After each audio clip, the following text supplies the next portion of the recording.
All right, welcome to part 4 of Breaking Constraints, Imposing Constraints.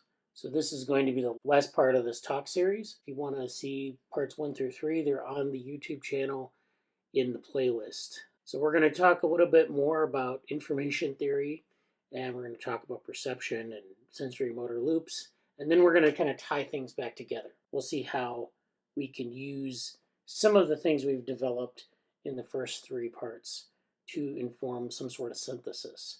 I'm not really going very deeply into the synthesis. There is a lot to synthesize here. This is why I'm making these videos. So if you're interested in participating in some synthesis activities, please let us know. We think about agents and we think about, we talked last time we had these volumes around the agent, and, as in humans that corresponds to the upper body and the reach envelope around the upper body. But that reach envelope is, of course, sensory motor, but it's also embodied information. So it's information around the body, and there's a spatial aspect to this information. So you can see that we talked about in the last part, we talked about Fitts' law, we talked about targeting and moving towards a target. And that target is at some location on one of these manifolds that you see around the virtual humans in the pictures here. And so the target is on the edge of that envelope, on the edge of that manifold. And the idea is you reach from your upper body towards that target. And you hit the target, and you have some trajectory that you take through that space. But there's also a spatial aspect of this, and the information around you, especially on the edge of the manifold, but also the information in between your upper body and the manifold edge is all embodied information. So it's relative to the body in terms of a coordinate system, in terms of like an angular trajectory, and so forth. So in this kind of activity that we see in these pictures, the human, the virtual human, is reaching for targets. That provides an active throughput.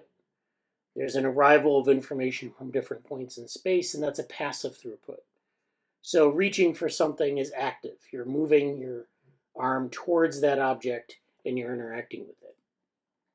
But if you merely observe it, if you see it, for example, or if you just touch it and not see it, then that's maybe more passive throughput, and that maybe consists on a continuum. The point is that there are a lot of modes of throughput in this system, and that throughput acts as an input to the sensory motor loop. And at the end, we'll get into how that relates to work and information. One of the goals of this is, again, from the last part, we talked about generating the movements towards getting the maximum information out of these volumes, out of this manifold. And so we can take a number of movements. We talked about random walks in the last section, in the last part, and that's where we can just take a path and we don't plan it. We just kind of move the end effector at random. So it could be an average path length, which goes from the upper body to the edge of the manifold. And it could be a very long path because we're taking a random path through all possible configurations. This is noisy, of course, so it's going to take a while. In the Fitts law examples that we saw in part 2, we talked about noise and the average path length and how our target width is sort of the noise. So if our target width is wide or short, narrow, then we can have noise versus signal. And so we can think about random walks as being noisy, but sufficient to reach the edge. We can reach the edge of the random walk just as much as we can reach it with any other strategy. The second strategy are ballistic movements. So these are the most direct kind of movements. These are the ones that go in sort of a straight shot from the body out to the target. And the disadvantage of a ballistic movement is you might not hit the target, you might miss the target. So if you think about throwing a ball or shooting a gun, whatever comes out of that is a ballistic. It's a ballistic object. We're moving in a ballistic fashion. And that ballistic movement can, once you aim it and you shoot it, then that travels at a, sort of in a straight line, and it might miss the target. But it's the most direct path, and it's not noisy, but it lacks information. So like I said, it can, of course, have a lot of information embedded in it. If you hit the target, for example, your ballistic movement is informed by information. But inherently, a ballistic movement lacks information. And if we think about a ballistic movement in terms of the random walk, it's an average path length that's minimal. So it's like sort of the least squares path to the edge of the manifold. And it's something you can make without any information. You can also have a lot of information in it. But by default, it is not. It doesn't have any information in it, but it's also not noisy. And so then that brings us to our muscular hydrostat, which is where the average path lengths are maximized. So again, we're using that arm of the octopus, and it has these different ganglia that articulate at every point in between the ganglia, and that gives us a lot of degrees of freedom.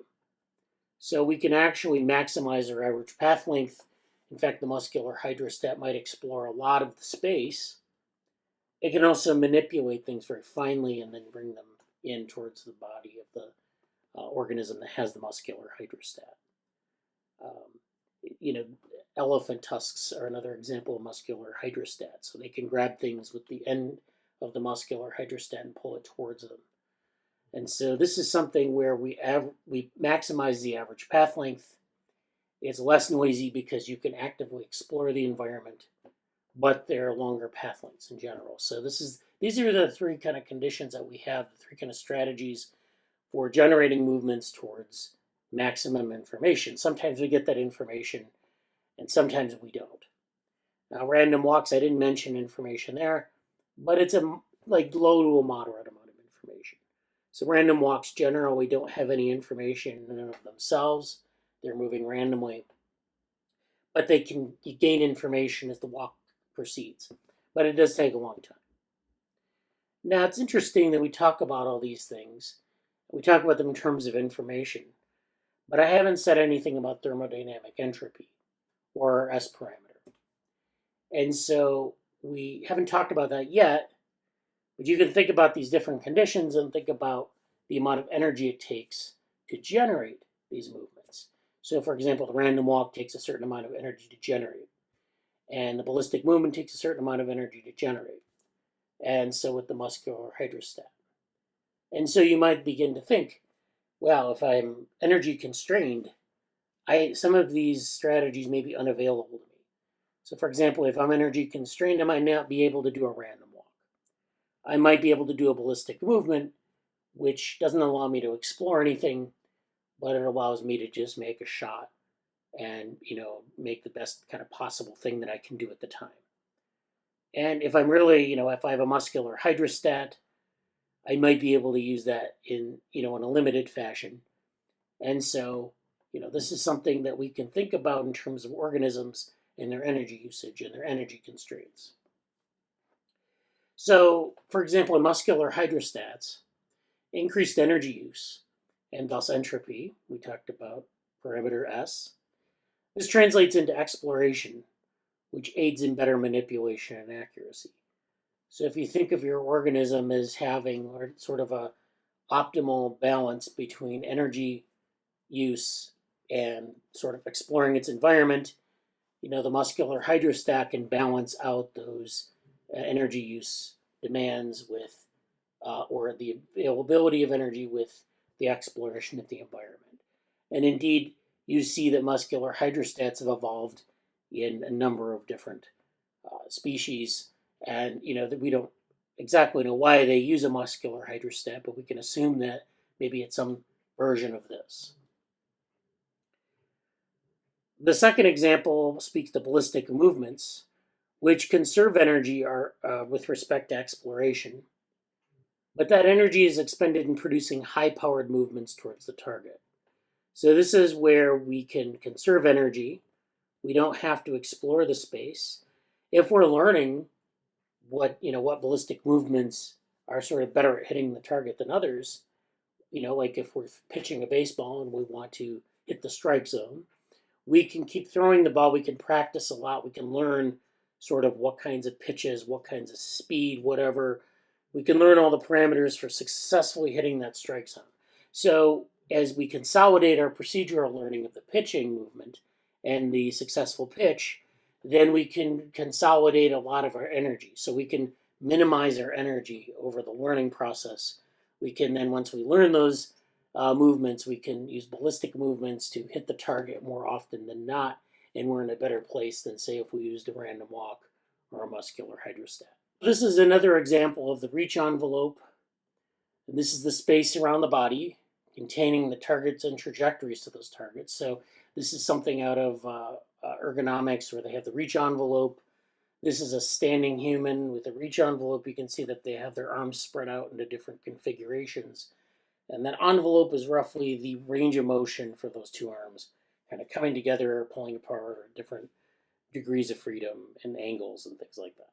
So it's this volume that is there. And then at the edge of that volume are where your targets would be. And of course, you can throw a ball farther than the edge of this volume, but you can't reach any farther than that. So that's all we're considering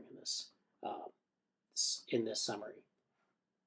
You also have, in terms of ergonomics, you have people seated in a car, and you see that you have this reach volume that involves different types of information. So you have the steering wheel, you have the gear shift, you have other things. And when they design cars, they take this into account. They say, what kinds of information can we cluster towards the middle of this reach envelope, towards the middle of the visual envelope, which is something we haven't talked about, but it's the envelope in which you can see clearly, centered upon your eyes and your eyeballs facing forward, and down quite a ways and up a little bit, and that's your envelope. So you can actually combine the reach envelope with the visual envelope.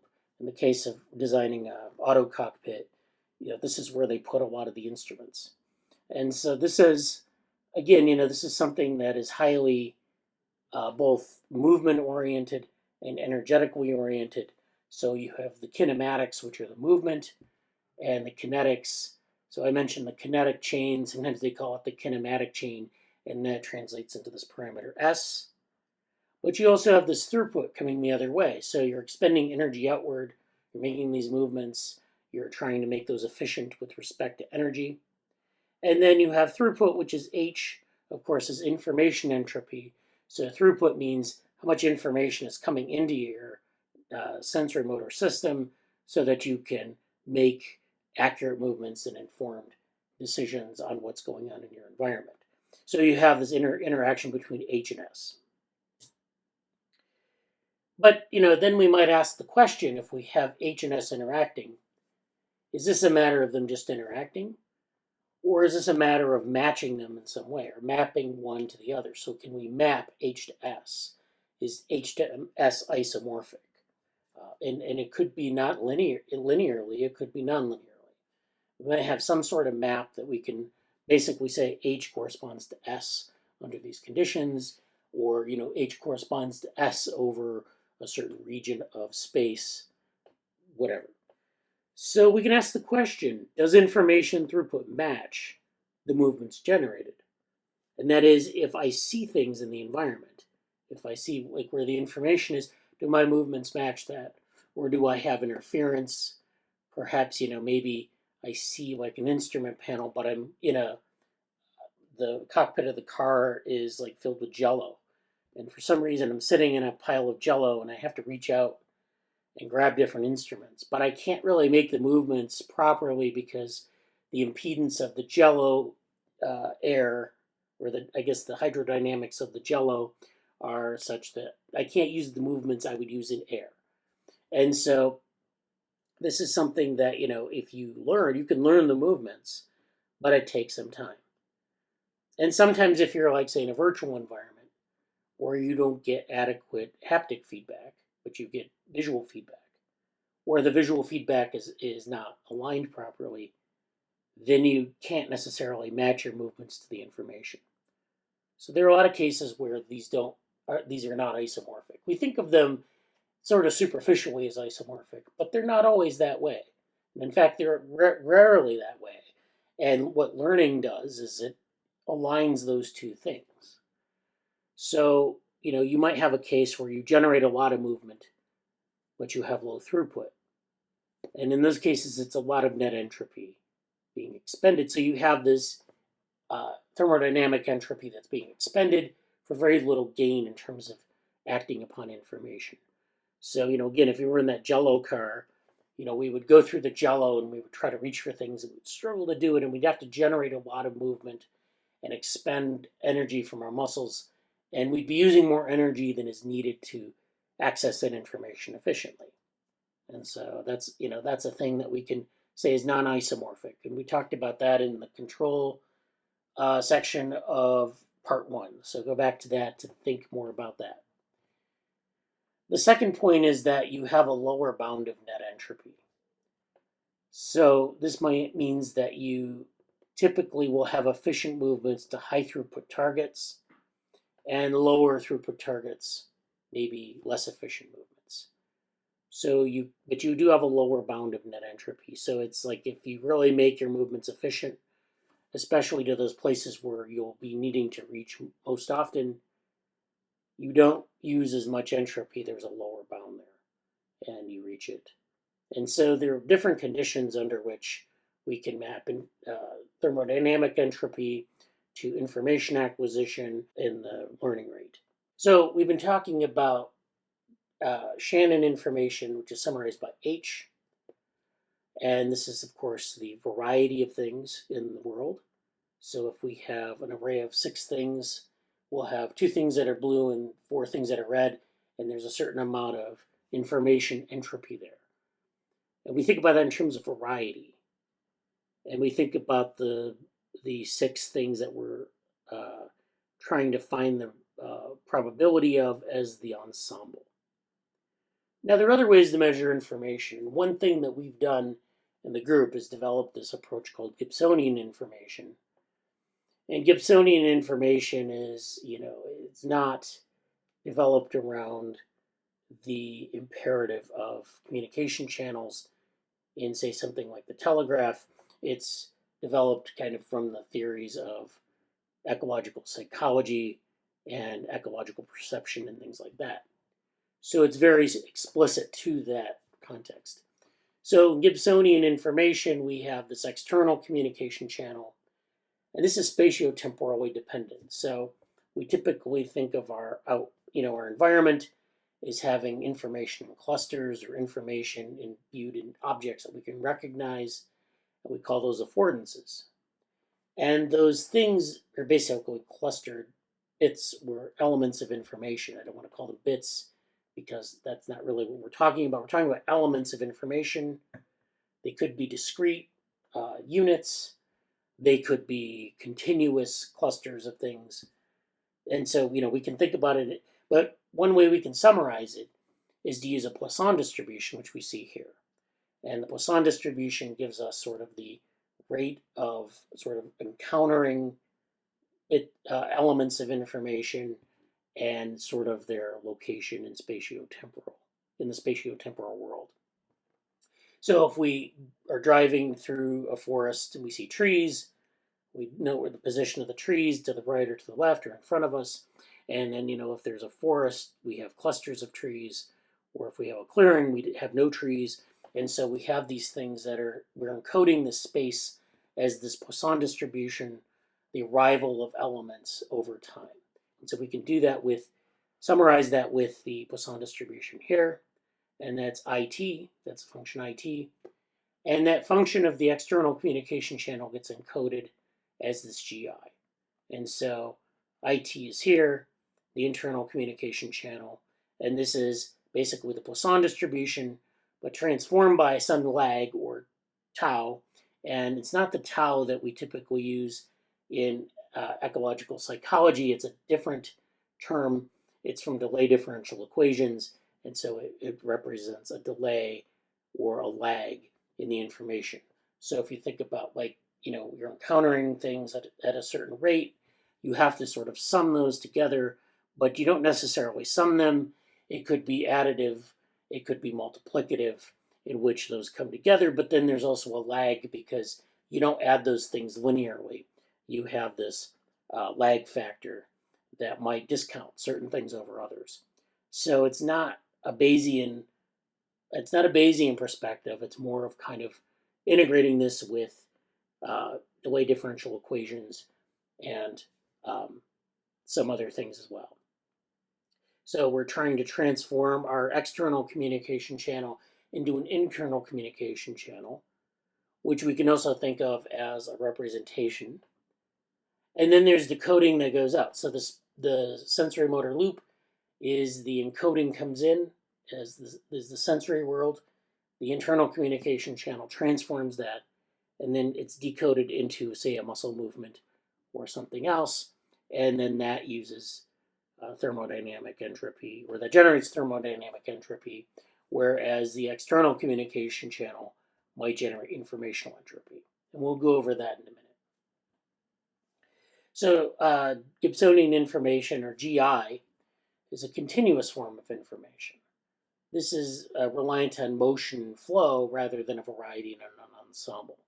So we have this flow, this flow of information coming into our senses if we're moving or even if we're not moving, but that flow comes from the spatiotemporal properties around us, the objects around us, and even things that aren't really objects, but they're just maybe even noise.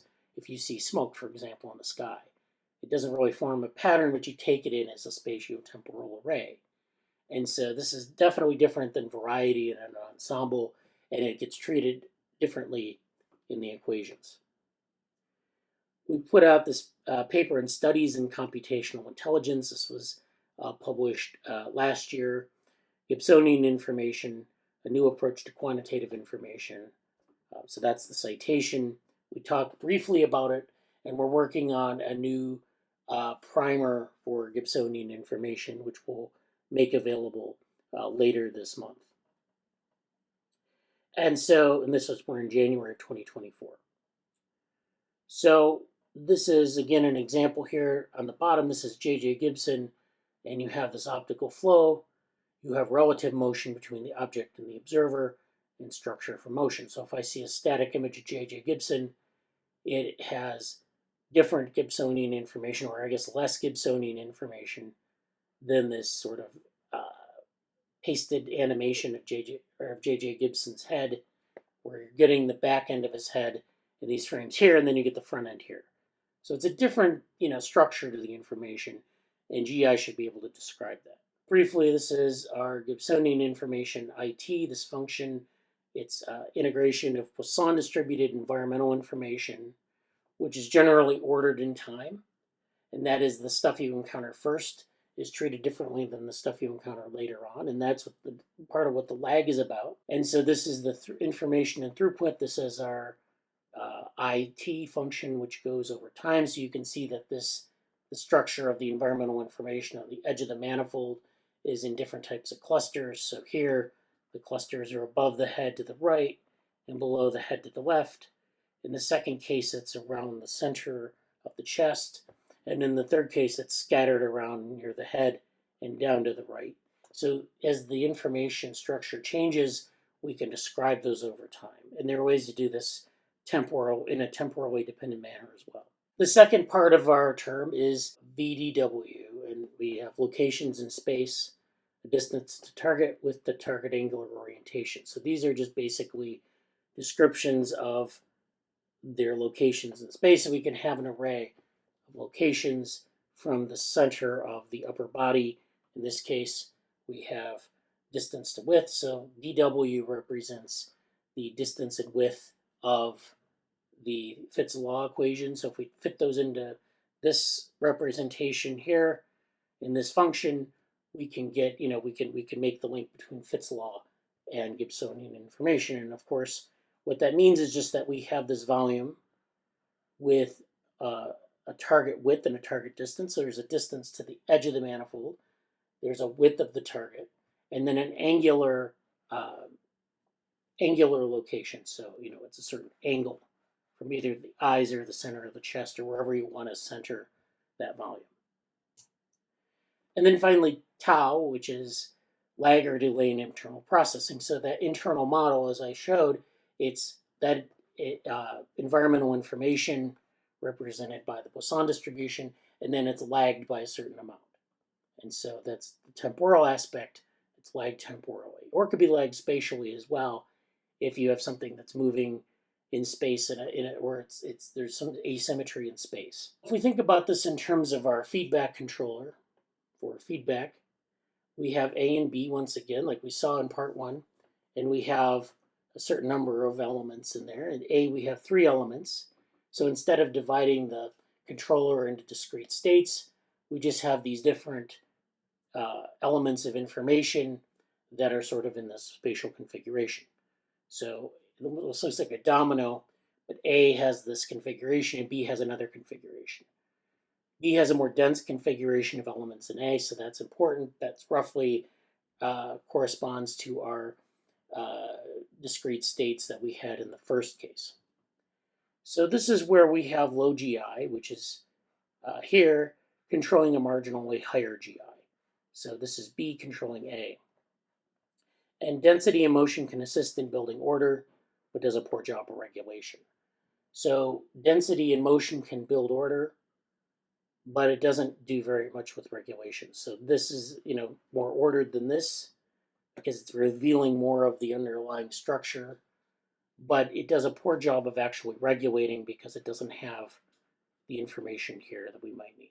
With A and B, we have the same sort of situation. With A, we have much denser array.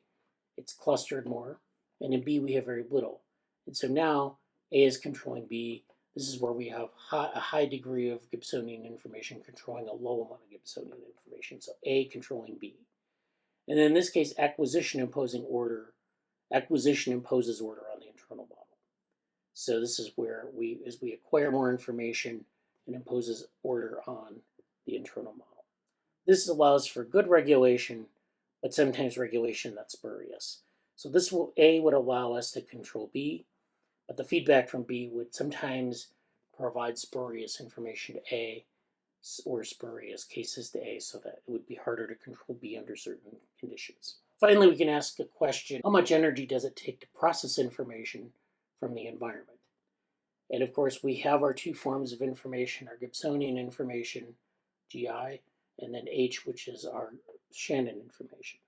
And again, it's 2 different premises of what information is. That leads us to the internal model or internal communication channel. We could plug in information entropy, or H. We could plug in variety information into this internal communication channel. We'd have to change this equation slightly because it's not a Poisson distribution, but for the sake of argument, we're just using this configuration.